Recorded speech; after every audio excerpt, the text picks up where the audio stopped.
இங்க என்ன நடந்துச்சு? இத வந்தான். யாரு? ஆச்சரியமா இருக்க. உனக்கு ஒண்ணு தெரியாதா? 2 நாளைக்கு முன்னாடி தான் நான் என் முட்டையில இருந்து வெளியே வந்தேன்.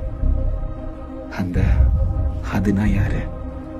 சுமார் ஒரு 4300 நிமிஷத்துக்கு முன்னாடி நடந்த கதை இது. நம்மளுடைய முன்னோர் ஒரு அதிசயத்தை கண்டுபிடிச்சாரு. அது ஒரு உயிரினம். அந்த உயிரினத்துல எந்த அசைவும் இல்ல.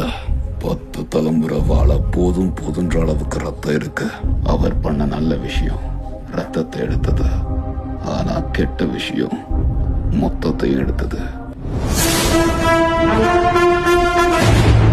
ஆகாயமே அதிர்ற அளவுக்கு இடி சத்தம் கேட்டது. ஆனா அவங்களோட பேராசைக்கு கடவுளுக்கு கொடுத்த தண்டனையை அதை ஏத்துக்கிட்டாங்க. மக்கள் முடிவு போரா இருந்தது.